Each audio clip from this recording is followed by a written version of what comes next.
आज के इस वीडियो में हम अरस्तु जो दार्शनिक दार्शनिक या पाश्चात्य दार्शनिक या विदेशी दार्शनिक जो हमारे मध्य प्रदेश लोक सेवा आयोग के मुख्य परीक्षा के पेपर 4 का टॉपिक है, इसके बारे में हम पढ़ेंगे। इनके जीवन परिचय के बारे में हम पढ़ेंगे। इसके पहले वाले लेक्चर में हमने सुकरात और प्लेटो के बारे में पढ़ा था, जो कि अरस्तु के गुरु थे प्लेटो और प्लेटो के गुरु थे सुकरात। और आज हम पढ़ेंगे अरस्तु के बारे में, जो कि प्लेटो के शिष्य हुआ करते थे। वो प्लेटो के हुआ करते थे नहीं, मतलब कि प्लेटो के शिष्य है अरस्तु। अरस्तु का जन्म जो है 384 ईसा पूर्व में स्टेगोरिया यूनान में हुआ था और इनकी मृत्यु 322 ईसा पूर्व में यूनान में ही हुई थी। महान दार्शनिक प्लेटो के बहुमुखी प्रतिभा के धनी शिष्य ये अरस्तु जो थे प्लेटो के शिष्य थे।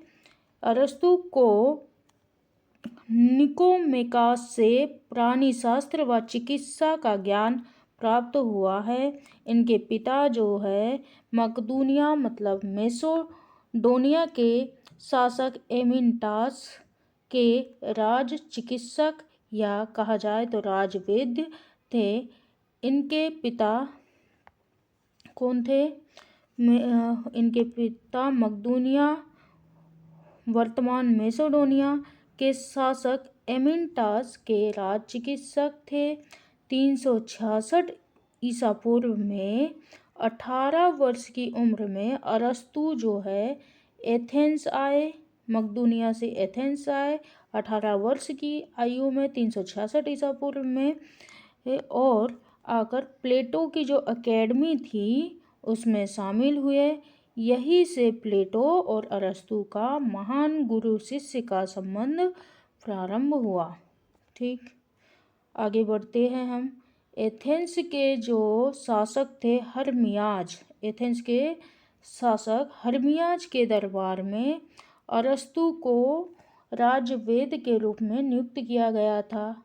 एथेंस के जो शासक थे हर्मियाज, उन्होंने अरस्तु को अपने राज दरबार में राजवेद के रूप में नियुक्त किया। अपने शासक की पुत्री से ही अरस्तु ने विवाह भी किया था। वहीं पे हर्मियाज की जो पुत्री थी उनसे अरस्तु का विवाह हुआ था, परंतु शीघ्र ही इनका संबंध में दरार आ गई और अरस्तु जो है एथेंस से वापस मकदूनिया आ गए। ठीक, जहाँ उन्हें फिलिप शासक जो थे सिकंदर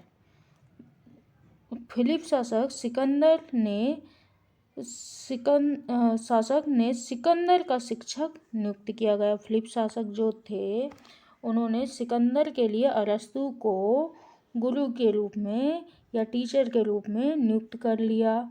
अरस्तु का कहना था कि शासन जो है केवल किसी क्षेत्र पर नहीं अपितु संपूर्ण मानव समाज पर करो।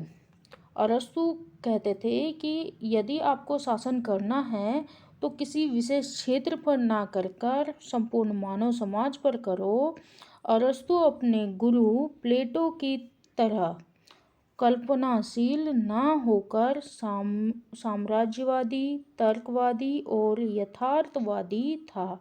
अरस्तु कैसा व्यक्ति था? वह अपने प्लेटो जो गुरु थे उनके, अरस्तु के गुरु प्लेटो जो थे कल्पनाशील थे और अरस्तु कल्पनाशील ना होकर तर्कवादी थे, यथार्थवादी थे और साम्राज्यवादी था।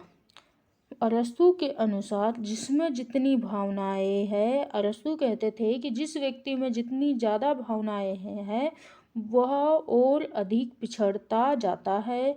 अतः बौद्धिकता और प्रयोगात्मकता का प्रबल समर्थक था। मतलब कि बौद्धिकता और प्रैक्टिकल का बहुत ज़्यादा समर्थक था।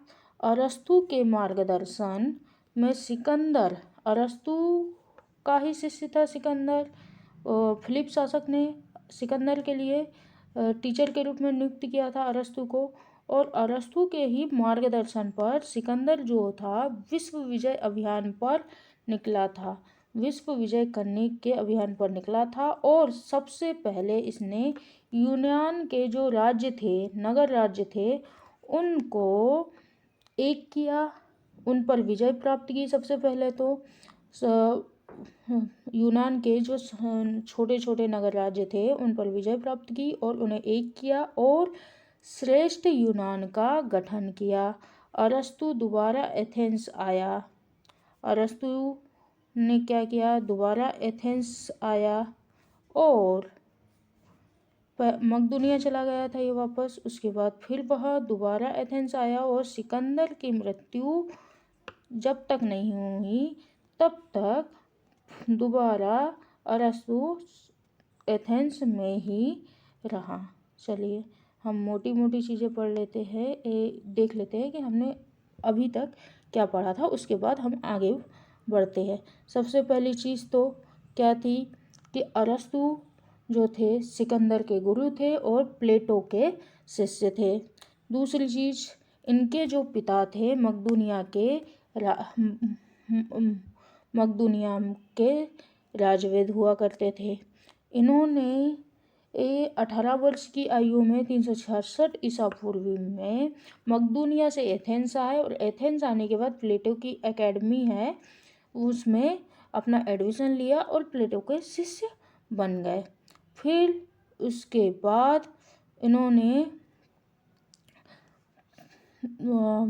फिर वही एथेंस में ही एथेंस के जो शासक थे हर्मियाज, उनके जो दरबार थे उन्हें उसमें अरस्तु को राजवेद के रूप में नियुक्त किया और अरस्तु ने एथेंस के जो शासक थे उन्हीं की पुत्री के साथ विवाह किया। कुछ समय के बाद विवाह संबंध सही नहीं चले, टूट गए, जिस वजह से अरस्तु वापस एथेंस से मकदूनिया आ गए। और मकदूनिया जब आए तो फिलिप शासक ने सिकंदर के लिए अरस्तु को एक टीचर के रूप में नियुक्त किया, मतलब गुरु के रूप में नियुक्त किया और उसी के मार्गदर्शन पर, अरस्तु के मार्गदर्शन के आधार पर ही विश्व विजय अभियान पर सिकंदर निकल पड़े। इनके अभियान में सबसे पहले इन्होंने क्या किया, सिकंदर ने यूनान के जो छोटे छोटे नगर राज्य थे उन पर विजय प्राप्त की, उन्हें एक किया और श्रेष्ठ यूनान का गठन कर दिया। अरस्तु दोबारा एथेंस आए और एथेंस आने के बाद जब तक सिकंदर की मृत्यु नहीं हुई तब तक अरस्तु एथेंस में ही रहे। ठीक, चलिए, और मेन चीज़ और एक चीज़ क्या पढ़ी कि हालांकि अरस्तु जो थे प्लेटो के गुरु थे, परंतु प्लेटो की तरह कल्पनाशील ना होकर यह तर्कवादी और यथार्थवादी को अपनाने वाले थे। इनका मानना था कि जिस व्यक्ति में जितनी ज़्यादा भावनाएं होती है वह व्यक्ति उतना ही ज़्यादा पिछड़ता जाता है। चलिए आगे हम पढ़ते हैं कि अब यूनान में दो मत हो गए। अरस्तु जब यूनान में आए तो अब यूनान वासियों के में दो प्रकार के मत हो गए या प्रवृत्तियाँ प्रचलित हो गई। पहली अरस्तुवादी और दूसरी यानी पहली प्लेटोवादी, प्लेटो की विचारधारा वाले लोग भी यहाँ थे और अरस्तु के विचारधारा वाले लोग भी यूनान में थे। तो यहाँ पर दो मत वाले या दो प्रकार की प्रवृत्तियाँ प्रचलित हो गई, पहली प्लेटोवादी और दूसरी अरस्तुवादी। अरस्तु का विलक्षण प्रतिभा के धनी थे। अरस्तु जो थे विलक्षण प्रतिभा के धनी थे। उन्होंने 400 से अधिक पुस्तकों की रचना की थी। अरस्तु ने 400 से अधिक पुस्तकों की रचना की और उन्हें विभिन्न शास्त्रों का जनक माना जाता है। अरस्तु कौन थे? अरस्तु विलक्षण प्रतिभा के धनी थे। उन्होंने लगभग 400 से अधिक पुस्तकों की रचना की और उन्हें विभिन्न शास्त्रों का जनक भी माना जाता है। अब हम देखते हैं कि अरस्तु को कौन कौन से शास्त्रों का जनक माना जाता है। पहला, तर्कशास्त्र का जनक माना जाता है। राजनीति शास्त्र का भी जनक माना जाता है। इन्हें नीति शास्त्र का भी जनक माना जाता है। भौतिक शास्त्र का प्रारंभिक जनक माना जाता है अरस्तु को। प्रकृति विज्ञान का जनक माना जाता है। मनोविज्ञान का प्रारंभिक जनक माना जाता है अरस्तु को। जंतु विज्ञान और जीव विज्ञान के जनक भी माने जाते हैं अरस्तु को। अरस्तु की अब हम पुस्तकें देख लेते हैं। मेन पुस्तकें 400 पुस्तकें तो हम नहीं देख पाएंगे, इसलिए हम इनकी मेन जो पॉपुलर पुस्तकें हैं उनके बारे में हम जान लेते हैं, ताकि अगर से कोई कॉम्पिटिटिव एग्जाम में इन पुस्तकों में से के बारे में हमें अगर से पूछ लिया जाए या पूछ लिया जाए कि निम्न में से कौन सी अरस्तु की पुस्तकें हैं, तो आप इजीली उसका आंसर दे सको। पुस्तकों में द पॉलिटिक्स इनकी सबसे प्रमुख रचनाओं में से एक थी। अरस्तु की जो रचनाएं थी उनमें सबसे प्रमुख रचनाओं में से एक थी द पॉलिटिक्स, जिसकी विषय वस्तु राजनीति और नीति शास्त्र पर आधारित थी। द पॉलिटिक्स जो रचना थी अरस्तु की वह राजनीति शास्त्र और नीति शास्त्र पर आधारित थी। इसके आगे अरस्तु के विचार, जो इसके पहले भी हमने पढ़ा कि अरस्तु के जो विचार थे वो प्लेटो की कल्पनाशीलता की बजाय अर्थवादी थे। मतलब अरस्तु के जो विचार थे वह प्लेटो की विचारधारा या प्लेटो की विचारों की कल्पनाशीलता की बजाय अर्थवादी थे। उसकी अध्ययन पद्धति जो थी तथ्यमूलक मतलब प्रैक्टिकल थी और अवलोकन पर आधारित थी। मतलब कि प्रैक्टिकल किया और उसे देखा, उस पर आधारित पद्धति थी अरस्तु की। इन्होंने अतिवादी मार्ग को त्यागा। अरस्तु ने अतिवादी जो मार्ग होता है उसको त्यागा और सुनहरे मध्यम मार्ग को अपनाया। इसलिए यह प्रथम वैज्ञानिक राजनीतिक विचारक थे।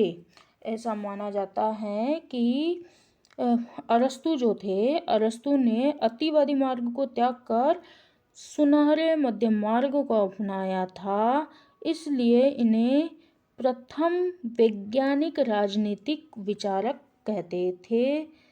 उनका मानना था, अरस्तु का मानना था कि जिस प्रकार विज्ञान सिद्धांतों पर आधारित है, अरस्तु का मानना था कि जैसे विज्ञान जो है सिद्धांतों पर आधारित है, उसी प्रकार राजनीति भी पूर्णतः सिद्धांतिक अर्थात एकदम तथ्यात्मक है।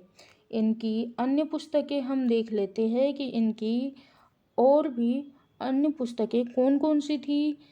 इनकी पुस्तकों में थी paleo ethics, metaphysics, history of animals, progression of animals, on memory, on sleep and on dream. इनकी पुस्तकों के नाम में on memory, on sleep, on dream ये पुस्तक थी इनकी। On the soul, on the universe, the ethics, the poetics, the rhetoric और the anima, the historia, on heavens, Eudemus जो थी इनकी प्रसिद्ध रचनाओं में से थी, और एनिमिलिया ये इनकी रचनाएं थी। ठीक है, चलिए सबसे प्रसिद्ध रचना में से एक कौन सी थी? The politics. द पॉलिटिक्स किस पे आधारित थी? राजनीति शास्त्र और नीति शास्त्र के ऊपर। इसके बाद हमने पढ़ा इनकी अन्य पुस्तकों के बारे में। इनकी अन्य पुस्तकों में थी paleo paleoethics, metaphysics, history of animals, progression of animals, on memory, on sleep, on dream, on the soul, on the universe, the ethics, the poetics, the rhetoric और the anima, the historia on heavens. Eudemus प्रसिद्ध है, इसे याद रखना है, और एनीमिलिया। ठीक है, चलिए आगे हम बढ़ते हैं।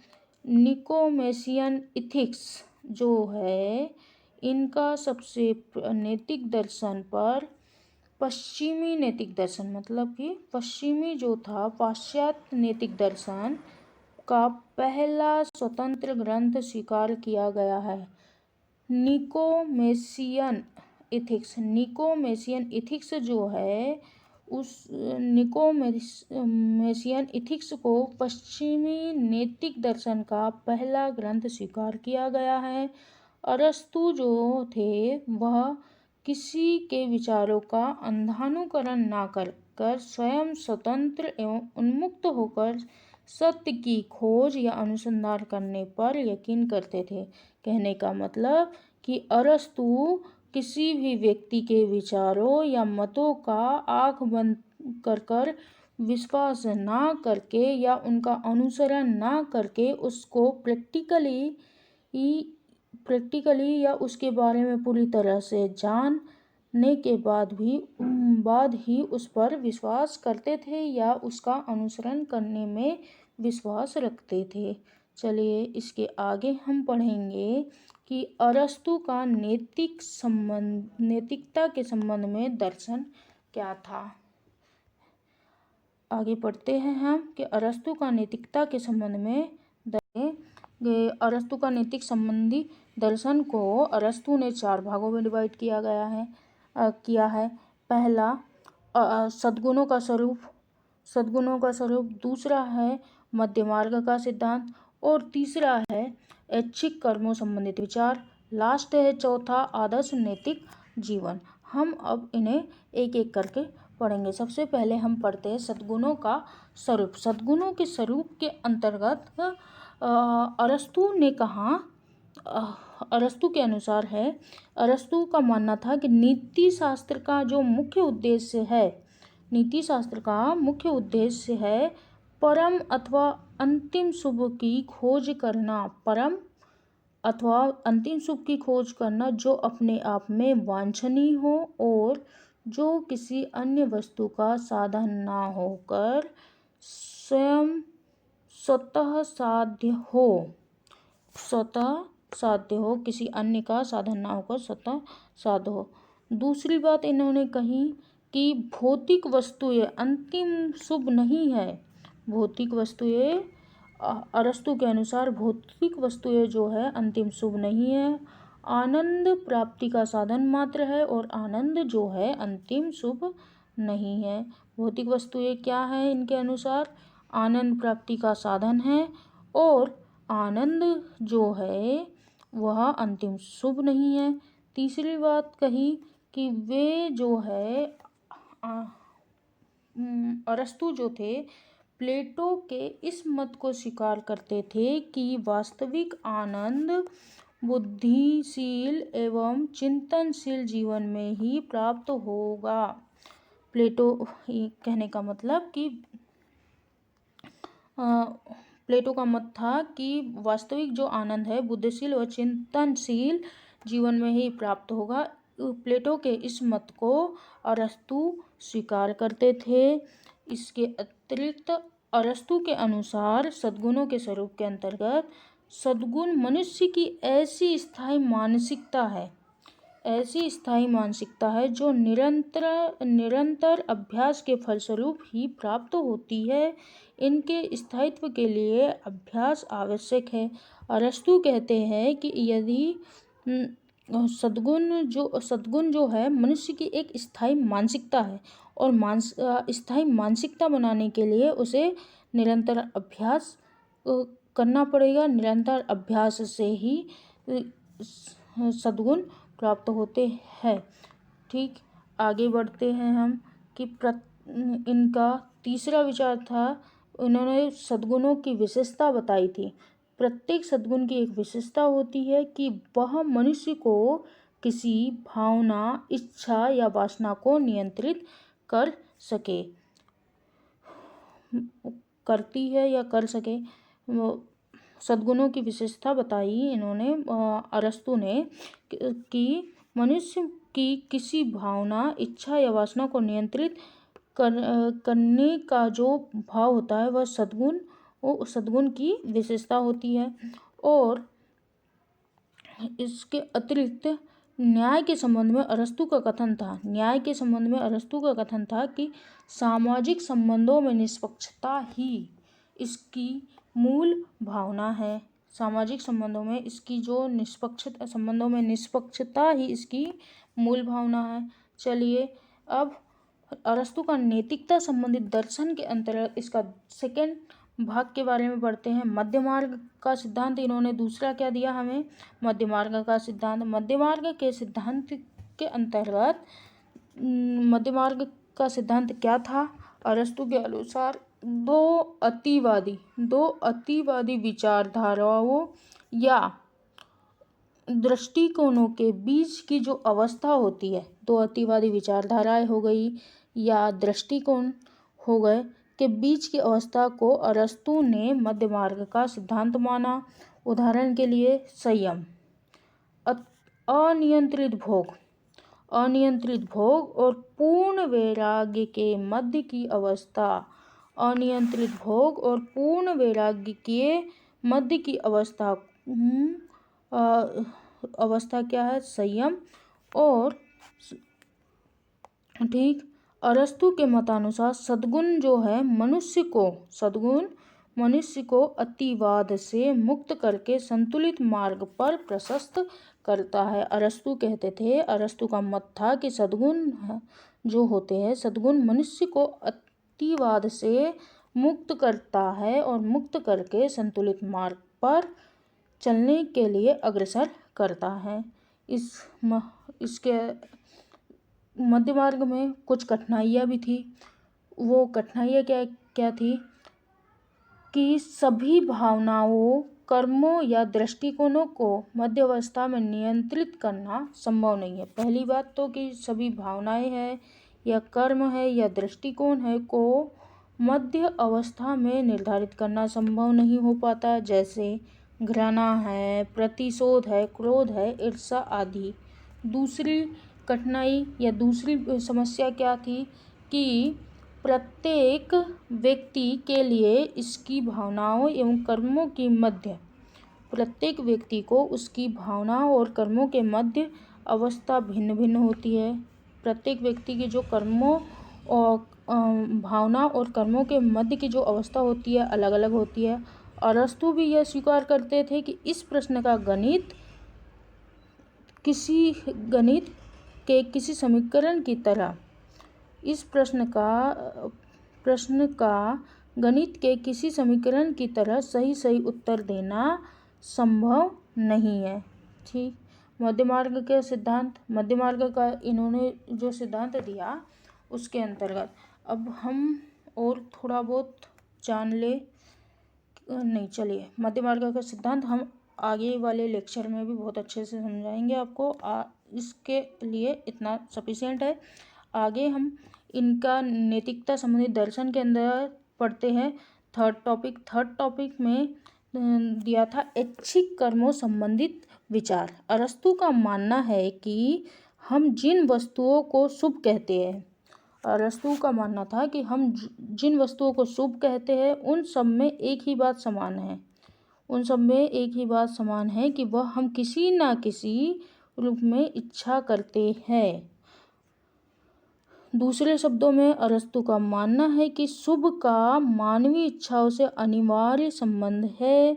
साथ ही वे यह भी मानते हैं कि आनंद ही मनुष्य के लिए परम शुभ है। आनंद से अरस्तु का तात्पर्य मनुष्य की उस शांतिपूर्ण मानसिक स्थिति से है जिसका अनुभव वह सद्गुण युक्त जीवन व्यतीत करने के परिणाम स्वरूप ही कर सकता है। ठीक है, चलिए ऐच्छिक कर्मों के संबंध में। अब इसी के अंदर अतः वे आनंद को शारीरिक सुख से भिन्न मानते हुए शारीरिक सुख का भाग मानते हैं।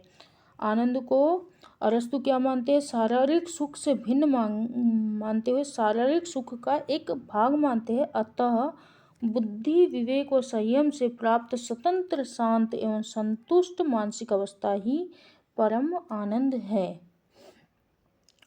क्या है? अरस्तु के अनुसार बुद्धि, विवेक और संयम से प्राप्त स्वतंत्र, शांत एवं संतुष्ट मानसिक अवस्था, संतुष्ट जो है मानसिक अवस्था है, वही परम आनंद है। इसके अतिरिक्त इन्होंने नैतिकता संबंधित दर्शन में और क्या दिया था? नैतिकता संबंधित दर्शन में इन्होंने आदर्श नैतिक जीवन की बात कही है। चौथा पॉइंट क्या कहा? आदर्श नैतिक जीवन। इसके अंतर्गत संयमित, विवेकशील और अनुशासित जीवन, जो निरंतर अभ्यास से नियंत्रित बुद्धि और भावनाओं